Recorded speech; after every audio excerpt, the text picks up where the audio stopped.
Aujourd'hui on se retrouve pour une nouvelle vidéo, mes bas de mois de avril, cette fois-ci le confinement. Pour ceux qui ne savent pas ce que c'est que les bas de mois, c'est une série où je parle de tout ce qui s'est passé dans mon mois. Je présente ça par catégorie avec plusieurs thèmes. Donc nous sommes le 25 et je vais vous parler de ce qui s'est passé du 1er avril au 25 avril par catégorie. Donc on va commencer. Aujourd'hui j'ai voulu organiser ça d'une façon différente de ce que j'ai fait la dernière fois. La dernière catégorie c'est la catégorie des animés. Cette fois-ci je l'ai mis en dernière et je vais la présenter d'une manière complètement différente parce que je me suis dit que ça pouvait être plus sympa et pour les gens qui sont pas intéressés, comme ça vous quittez la vidéo avant, voilà, parce que je sais que ça n'intéresse pas tout le monde, mais par contre si tu quittes avant, n'oublie pas de lâcher un like, hein. On est parti pour la première catégorie.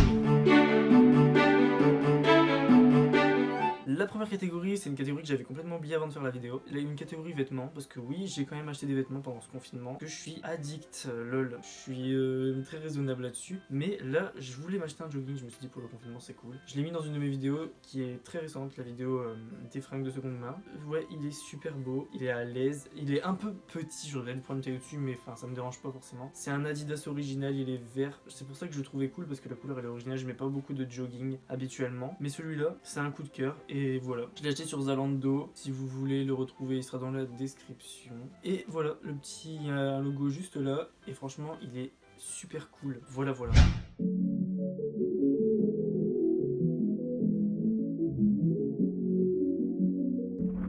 La seconde catégorie, c'est les musiques. Il n'y a pas beaucoup de musique que j'ai découvert. J'écoute beaucoup de OST d'animés, mais je vais pas vous parler de ça parce que c'est un peu inutile. Du coup, je vais vous parler de un chanteur, un groupe, je crois que c'est un groupe. Bon, d'abord, c'est un rappeur, donc Riles, assez ancien. En fait, ça fait longtemps qu'il sort des musiques, mais en fait, c'est un peu un coup de cœur. J'écoutais pas du tout avant, je sais pas, j'avais pas trop envie d'écouter. Et en fait, il a un style vraiment particulier. C'est le genre de musique que j'adore en fait. C'est des musiques que je me lasse pas d'écouter. Genre, il a un style un peu original. En plus, c'est un français qui rappe en anglais et tout. Et je trouve ça hyper cool. Et en plus, il rappe super bien en anglais, donc voilà. J'ai pas grand chose à dire dessus à part qu'aller l'écouter. Toutes ces musiques, il y a plein de musiques différentes. Genre, il fait des musiques calmes, des musiques qui bougent plus, etc. Et je trouve ça cool, la variété qu'il y a dans un seul album. Désolé, j'ai changé de place la caméra. Le deuxième groupe, je sais pas si c'est un groupe, ça s'appelle Coin. Et en fait, j'ai écouté l'album, j'ai vu un clip, mais c'est super cool. Et en fait, c'est très peu connu et je trouve ça dommage. Mais sinon, allez l'écouter.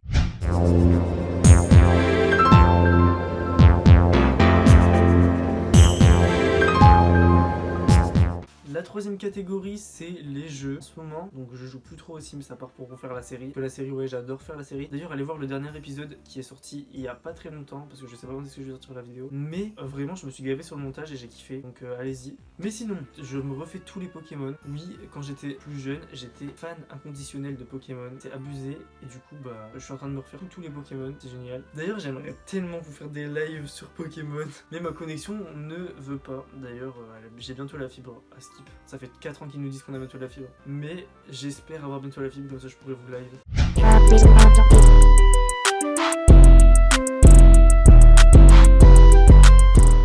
La catégorie universelle, une catégorie très intéressante ce mois-ci, parce que vu qu'on est en confinement et que j'ai rien à faire, je fais plein de choses que je n'aurais pas fait forcément pendant les cours parce que j'aurais pas forcément eu le temps. En ce moment, je dessine mais tout le temps, tous les jours, tous les soirs en fait. Je dessine genre tout le temps et mon niveau est clairement en train d'augmenter. Genre avant, je pensais que j'avais un niveau genre moyen.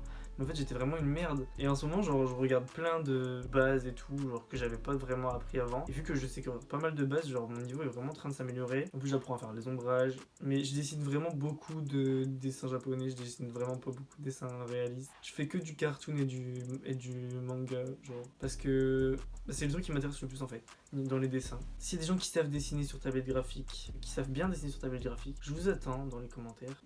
Ou sur Instagram, rejoignez-moi encore sur Instagram, que vous m'expliquez parce que je n'arrive pas à dessiner sur tablette graphique. Genre c'est vraiment... J'ai des speedart de tablette graphique sur mon ancienne chaîne YouTube pour ceux qui ont été voir, mais c'est pas ouf. Enfin genre j'aime pas. En fait c'est pas agréable. J'aime pas dessiner sur tablette graphique. J'adore dessiner sur papier, c'est genre super agréable et tout, mais sur tablette graphique je trouve ça stressant parce que tu vois pas ton trait. C'est pour ça que j'aimerais acheter une vraie tablette graphique avec l'écran comme un iPad en fait. Je sais pas, genre là j'ai une Wacom là et c'est chiant. Voilà, du coup je m'en sers pas et c'est dommage. Donc si vous avez des solutions, aidez-moi parce qu'en plus même les traits que je fais, j'ai l'impression qu'ils sont pas beaux comme un trait de crayon de bois. Du coup ça me saoule. Et ensuite j'écris en ce moment beaucoup et mais je vais pas vous en dire plus parce que je vous en parlerai quand le moment sera venu et quand j'aurai fini d'écrire ce que j'écris.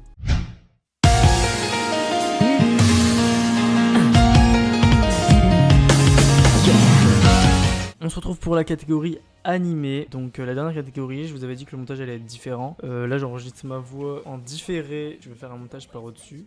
Je me suis dit que c'était plus intéressant pour vous présenter l'animé parce que c'est quelque chose qui est mieux imagé quoi, genre. Donc sinon, il y a 4 animés à vous présenter. Donc ce mois-ci, je suis très déçu, très peu de coups de cœur. J'en ai présenté 4, j'en ai commencé des autres, sauf que je les avais pas terminés ou je suis arrivé à l'épisode 3 ou 5 et je préfère vous présenter des animés que j'ai déjà vu pas mal d'épisodes. Donc pour le premier animé, je vais vous présenter un animé qui est sorti très récemment, enfin sorti entre parenthèses quoi. C'est Majutsushi Orphan Aguretabi qui est sorti en janvier 2020. D'ailleurs je crois qu'il est toujours en cours. Les épisodes sont en train d'être publiés je crois, mais je suis pas sûr parce qu'en fait je me suis arrêté à l'épisode 13 parce que j'ai décroché, j'ai pas trouvé ça ouf. C'est un anime qui est du genre action, aventure, comédie, drame, fantasy, qui a pour thème les arts martiaux et la magie, et il est animé par le studio Dean. On suit le personnage principal Orphan, qui est sur le continent de Kessalima, où vivent dragons, humains, sorciers et Orphan de son vrai nom Kiri Lancelo, qui a un potentiel exceptionnel en tant que sorcier. Il était orphelin et il a quitté la tour où il a été formé pour retrouver une prénommée Azali. Qu'est-ce que j'ai à dire sur cet animé ? Bon, déjà, il est intéressant dans le sens où l'histoire elle est quand même travaillée un minimum, mais un truc qui m'a déçu, c'est vraiment les animations. Je trouvais pas ouf les animations. Je suis tombé dessus par hasard en regardant ce qui sortait récemment sur Wakanim. Je me suis rendu compte que c'était une réadaptation de la saga de 1998 qui était Orphan le sorcier noir. Enfin, en gros, cette réadaptation sert à fêter les 25 ans de la saga. Donc c'est cool, mais j'ai regardé quelques images de la saga de 1998 et elle a l'air beaucoup mieux. Sauf que elle n'est pas disponible.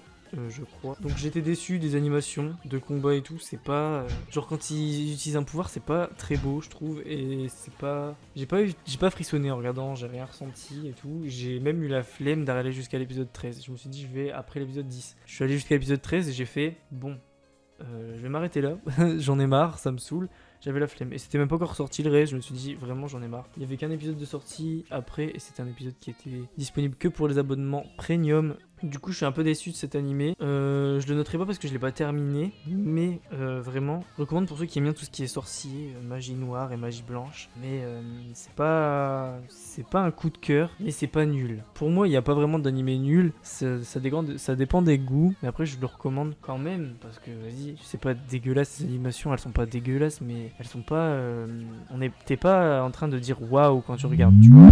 Ensuite on passe au deuxième animé qui est Ultra Marine Magmel, qui est sorti en avril 2019 et a pour genre action, aventure, comédie, science-fiction, shonen et surnaturel. Il a pour thème le combat.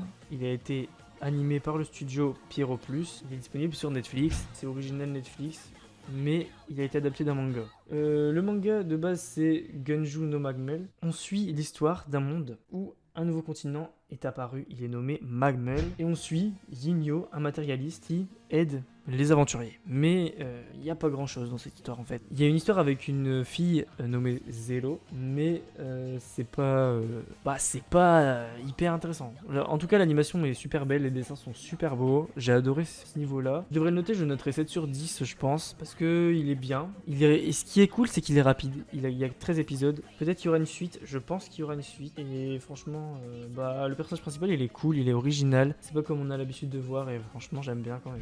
C'est pas un coup de cœur mais il est pas mal, allez voir si vous avez rien à voir. Le troisième animé, là, c'est le plus gros coup de cœur de ce mois-ci. Un animé que j'ai vraiment adoré. Vraiment, j'ai regardé qu'une saison pour l'instant, il y en a 4. La quatrième est en train d'être sortie, justement. C'est un animé qui est sorti en avril 2014. Il comporte 4 saisons. Il a pour genre action, comédie, shonen et tournoi. C'est AQ. AQ, c'est un putain de coup de cœur. Un animé de volleyball. Moi, justement, il a pour thème école, sport et volleyball. C'est un animé que j'ai adoré. Il a été animé par Production IG. Les dessins sont magnifiques. Les yeux sont originaux. Et il y a une scène que j'adore, c'est une scène qui est au tout début, je le mets dans mon top, vraiment mon top 5, c'est une très très bonne découverte pour l'instant, juste grâce à la saison 1, et je me dis que j'ai pas fini le reste, mais voilà. Tous les personnages sont cool, je trouve, de mon point de vue. Ils ont tous un intérêt et c'est pas un animé super kitsch de sport. Là c'est sur le volleyball mais c'est super intéressant. On apprend pas mal de choses, j'ai appris toutes les règles du volleyball du coup. Rien qu'en regardant et vraiment c'est super cool et c'est hyper touchant. On suit l'histoire de Shoyo Hinata qui rêve de jouer au volleyball malgré sa petite taille et son club au collège qui enchaîne les défaites, son arrivée au lycée et ses rencontres vont lui faire changer sa vie. Bon je vous spoil pas plus mais vraiment il est incroyable, c'est super bien animé et le générique est génial. Je veux pas vous en dire plus parce que sinon je vais vous spoil pour ceux qui l'ont pas vu. Après il est assez ancien donc je pense qu'il y a pas mal de gens qui l'ont vu. Mais franchement, il est super et il est top quoi. On passe au dernier animé de ce mois-ci, qui est Maggie Adventure of Sinbad. Il est sorti en avril 2016. Il a pour genre action, aventure, fantasy, shonen, pour thème contes et légendes, magie et voyage. Il a été animé par le studio Leidus. On suit d'abord l'enfance de Sinbad, le personnage principal, puis 14 ans plus tard, il est abordé par Yunnan qui lui incite à capturer le donjon de Baal. Il devient le premier à conquérir un donjon et il décide de parcourir le monde et jure de créer un monde meilleur. J'ai pas accroché. C'est 13 épisodes que j'ai trouvé longs. En fait, pour 13 épisodes, c'est cool, mais c'est pas ouf. J'ai vu que ça avait été repris d'un manga ou je ne sais quoi, mais celui-ci, je l'ai pas trouvé ouf. En tout cas, les dessins sont beaux, les animations, ça va, franchement. Les animations sont pas dégueulasses, à regarder. J'ai préféré ces animations-là à celles de Sorcerous Orphan, quoi. Je le note 7. Comme... Non, je pense que je le mettrais 6. Je pense que je le mettrais 6. Parce que les personnages sont attachants, mais c'est vite lourd et c'est vite chiant à regarder. Voilà, après il y a des personnages vraiment cool et les dessins sont beaux. C'est un point fort. En tout cas, cette vidéo est terminée. J'espère que vous avez aimé. J'espère que ce petit montage vous a plu à la fin.